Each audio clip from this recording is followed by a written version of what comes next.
কেন্দ্রীয় নেতা মোহাম্মদ সাইফুদ্দিন ভাইকে আমাদের নেতা রাশেদ প্রধান ফুল দিয়ে বরণ করে নেবেন।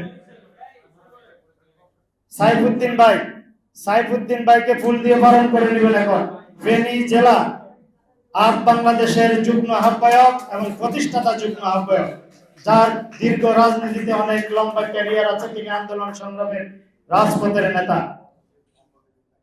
মঞ্চে এসে এখন ফুল দিয়ে বরণ করে নেবেন আল আমিন সজীব, সাবেক ছাত্র নেতা, বিশিষ্ট বরণ করার জন্য অনুরোধ জানাচ্ছি।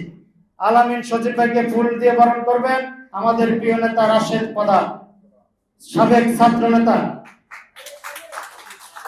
এখন মঞ্চে এসে ফুল গ্রহণ করবেন বাংলাদেশ ছাত্র অধিকার পরিষদের ঢাকা মহানগর উত্তরের সাবেক ভারপ্রাপ্ত সভাপতি, নিরাপদ সড়ক আন্দোলনের কেন্দ্রীয় নেতা নাঈম আল ইসলামকে ফুল দিয়ে বরণ করে নেবেন আমাদের নেতা রাশেদ প্রধান।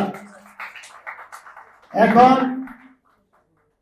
ফুল দিয়ে বরণ করে নেবেন বিশিষ্ট ব্যবসায়ী, ইসলামী চিন্তাবিদ, একজন মানব ইঞ্জিনিয়ার, সিভিল ইঞ্জিনিয়ার মোহাম্মদ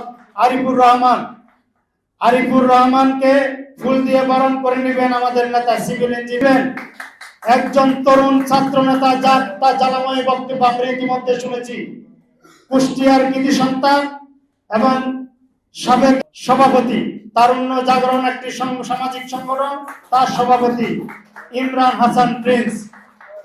এখন ফুল দিয়ে বরণ করে নেবেন সামিউল আলম রাকিব, যুব নেতা এবং রাষ্ট্রচিন্তক, বিশিষ্ট ব্যবসায়ী। এটা জেনে শুনে বুঝে যারা আজকে যোগদান করেছে তারা ক্ষমতার জন্য যোগদান করেনি। যারা আজকে যোগদান করেছে তারা হালুয়া রুটির ভাগের জন্য যোগদান করে নাই। যারা আজকে যোগদান করেছে তারা বুঝে শুনেই যোগদান করেছে, যেটি একটি সংগ্রামী দল। এখান থেকে আমরা আধিপত্যবাদ